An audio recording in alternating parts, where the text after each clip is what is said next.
Goddag, jeg hedder Steffen Nuben. Vi skal snakke om svindel med snyd. Vi tager det step by step og stille og roligt ad gangen. Det vi kigger på nu er Wi-Fi. Og det vi tænker, Wi-Fi er garanteret en anerkendt sted. Mange uddannelser. Men ja, det er svindel. Så vi tager og trykker på optagelse af ansigtsbetaling. Kommer den frem. Ja, det gør ikke noget, jeg ser meningen. Så kan jeg alligevel ikke finde ud af koden.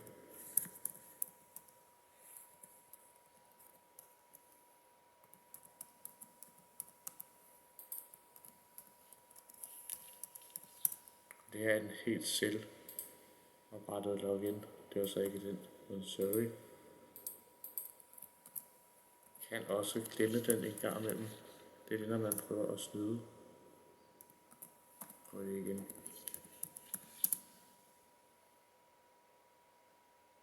Nej. Sidste chance. Prøv lige at lave en ny login. Kan man godt komme til. Sender vi et login.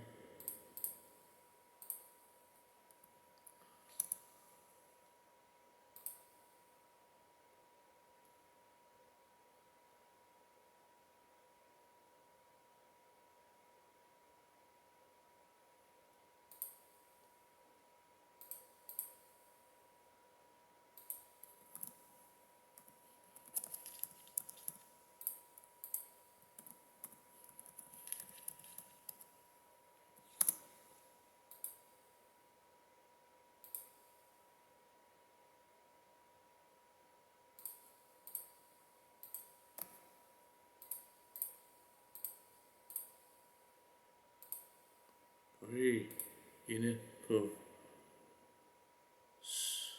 det vi kalder forsvinde. For at tage det stille og roligt. Nu går vi ind på en kandidat, faktisk der hvor jeg starter. Og der hvor man kan se at blandt andet at det er svindel, det er hvis vi klikker på denne side. Ja, der kommer en masse informationer frem, så der ikke har noget med den danske uddannelsesfond at gøre. En masse volapyk, der bare står. Og DTU, ja, det tager vi lige hen ad vejen. DTU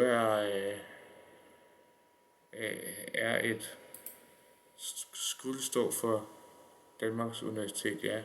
Men der hvor man kan se at denne side ikke er rigtigt, det er hvor at den meget dårligt sat op. Og det hedder så også Danmarks Tekniske Universitet. DTU er ikke et universitet. Så kan vi gå videre til Sydsjælland. Så har vi lige ser. Ja, 440 fejl. Det er snyd. Blandt andet, hvor at man kan se, at Sydsjælland Universitet, blandt andet af de sider, der kommer frem, det er forsiden af bygningen er taget af en bygning af Kina. Det har jo ikke noget med det at gøre. Går vi videre og skriver, for eksempel vil jeg gerne fremstå, at jeg er der. Så ser vi der. Fordi de har en forbindelse til et kinesisk universitet, blandt andet. Og det er der, hvor jeg kommer ind på, at det er et teknisk universitet med, som sagt med AI. Det siger, den er tilrettelagt til at opsummere dit liv og hvad du gør, og planlægge det ud efter at ødelægge det, kun så de kan bruge det til deres kriminelle tilgang. Det hedder Sydsjællands Universitet og ikke DTU, og det er ikke anerkendt. Og den side er heller ikke anerkendt.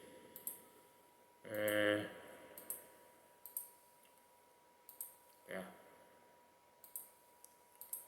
Så går vi videre til optagelsen.dk. Det er også en svindel, den her. Det er heller ikke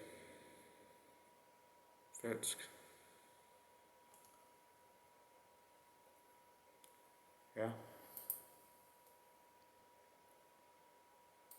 Hvad kan jeg hver sige?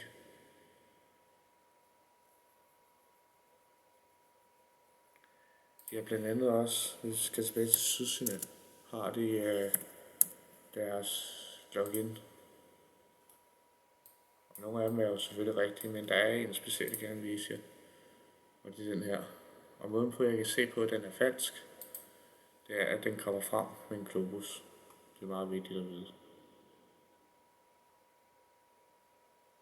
Men det her, og måden på, de kriminelle bruger det på, det er, at om 30 år bliver vi jo erstattet med robotter, og derfor vil man jo gerne prøve at se, hvordan kan de her robotter erstatte os, og så videre.